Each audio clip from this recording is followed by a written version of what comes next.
Shalom Bapak Ibu sekalian, ini adalah khotbah untuk Minggu 22 September 2024, Minggu ke-17 setelah Trinitatis. Khotbah kita diambil dari Mazmur 104 ayat 1-3 dan ayat 13-24. Topik Minggu, kebesaran Allah dalam seluruh ciptaannya. Ada satu pertanyaan umum para ateis atau orang-orang yang tidak percaya kepada Tuhan kepada kaum penganut agama. Apakah Tuhan itu benar-benar ada? Tuhan itu tidak bisa dilihat, tidak bisa disentuh, ataupun didengar. Jadi dari mana dan bagaimanakah kita, orang beragama, bisa membuktikan keberadaan Tuhan? Guru besar filsafat Indonesia, Romo Magnis Suseno, pernah mengatakan bahwa keberadaan Tuhan memang tidak dapat dibuktikan, tetapi ada petunjuk-petunjuk di alam semesta ini yang bisa menunjukkan bahwa Tuhan itu memang ada dan kita manusia adalah ciptaan. Salah satu hal yang bisa dijadikan petunjuk tentang adanya Tuhan adalah dengan mengamati alam semesta kita ini. 4.000 tahun yang lalu, Raja Daud telah menjawab pertanyaan ini di Mazmur 104. Ketika Daud sedang duduk dan menatap langit di malam hari, ia terkesima oleh keagungan dan kebesaran langit yang diciptakan dan dimiliki oleh Allah. Ketika kita melihat bintang, ingatlah bahwa benda langit itu sebenarnya benda yang berukuran sangat besar, tetapi jaraknya sangat jauh dari bumi, sehingga terlihat sangat kecil. Untuk mengukur jarak bintang-bintang dari bumi, manusia harus membuat satuan ukuran kecepatan yang baru, yaitu kecepatan cahaya. Kecepatan cahaya ini sendiri hampir berada di luar pemahaman manusia, sekitar 300.000 km per detik. Seberapa jauhkah itu? Sebagai bahan perbandingan, jika kita berada di Jakarta dan kita melaju lurus ke arah utara, setelah kita melaju sejauh 11.000 km, kita akan sampai di kutub utara. Dan kalau melaju sampai 16.000 km, kita akan sampai ke New York, Amerika Serikat. Dan jika kita melaju terus lurus sampai pada jarak 40.075 km, maka kita akan kembali ke Jakarta. Artinya kita telah mengitari bumi satu kali putaran. Jadi jika kita melaju dengan kecepatan cahaya dengan jarak tempuh 300.000 km per detik, maka kita akan mengitari bumi sebanyak 7 atau 8 kali putaran hanya dalam 1 detik. Para ilmuwan kemudian menciptakan perangkat yang mampu melaju dengan kecepatan cahaya untuk mengamati benda-benda langit yang ada di galaksi kita. Dapat disimpulkan bahwa jika kita menatap ke langit, jumlah bintang yang bisa kita lihat dengan mata telanjang, baik yang ada di belahan bumi selatan maupun utara, jumlahnya kurang lebih 3.000 bintang. Itu baru yang dapat dilihat dengan mata telanjang saja.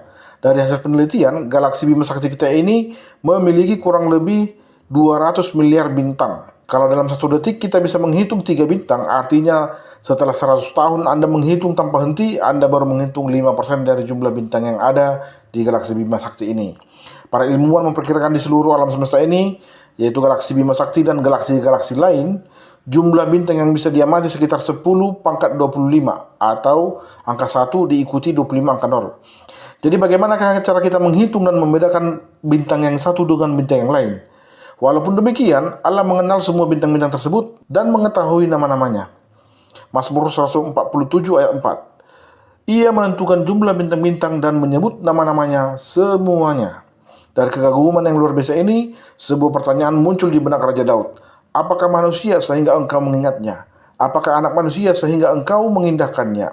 Mazmur 8 ayat 4. Daud terpesona oleh langit yang mengagumkan, tetapi ia lebih dibuat terkesima karena Tuhan. Tuhan yang membuat karya seni yang begitu agung ini mau mengindahkan manusia. Maka tidak heran jika dengan memandangi langit dan bintang-bintang akan membuat Daud mengangkat pujian kepada Allah dan mengatakan, Tuhan Allahku, engkau sangat besar. Engkau yang berpakaian keagungan dan semarak, yang berselimutkan terang seperti kain, yang membentangkan langit seperti tenda. Betapa banyaknya perbuatanmu ya Tuhan, sekaliannya kau jadikan dengan kebijaksanaan, bumi penuh dengan ciptaanmu. Mazmur 104 ayat 1 dan 24. Dari kidung Mazmur 104 ini juga kita bisa melihat kesaksian iman akan karya-karya Allah yang dikatakan prekreasio atau yang semula menciptakan atau menciptakan dari yang tidak ada menjadi ada, kreasio continua, Allah tidak pernah berhenti mencipta di sepanjang sejarah kehidupan manusia, dan prokreasio, Allah memulihkan dan merestorasi dan menciptakan kembali apa yang sudah musnah dan yang sudah rusak. Ketiga karya Allah ini termasuk juga karya keselamatan, merupakan bagian dari teologi yang lebih besar yang dikenal dengan sebutan Providentia Dei atau Allah yang memelihara atau pemeliharaan Allah. Alam merupakan ciptaan Tuhan yang sangat indah. Melalui alam, Tuhan memberikan pengajaran kepada kita mengenai siapakah Dia dan manusia. Dia adalah Sang Pencipta, sedangkan manusia adalah ciptaannya yang sangat Ia kasihi.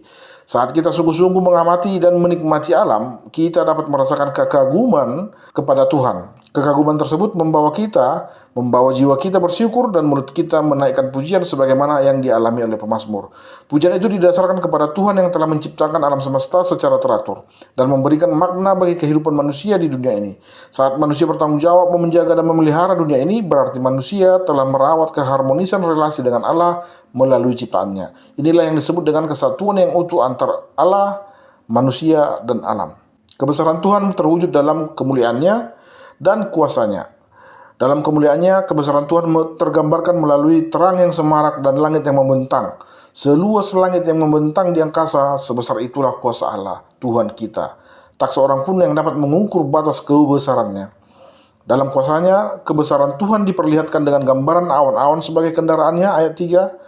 Angin sebagai pesuruhnya dan nyala api sebagai pelayannya di ayat 4. Begitu besarnya kekuasaan Tuhan sehingga dia mampu meletakkan dasar bumi dengan kokoh dan tidak goyah di ayat 5. Dan menyelubunginya dengan samudera raya di ayat 6.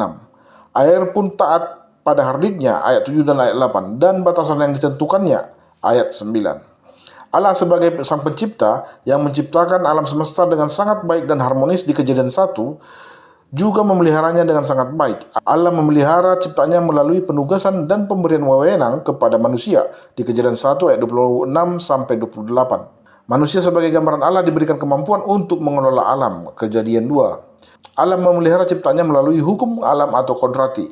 Alam ini diciptakan dalam keadaan saling terhubung satu sama lainnya. Manusia membutuhkan hewan dan ikan sebagai buruan untuk makanan.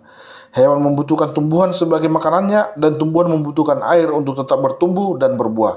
Dan Tuhanlah yang menurunkan air hujan dari langit untuk menyuburkan tanah dan segala tumbuhan dan makhluk hidup yang ada di bumi. Masalah kekacauan di dalam dunia ciptaan Allah ada pada ulah manusia yang berdosa yang merusak alam.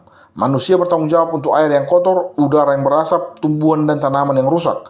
Manusia dalam kesok pintarannya telah merusak ekosistem dengan sistemnya lewat pemikiran yang pendek demi kepuasan sesaat dan kemakmuran jangka pendek.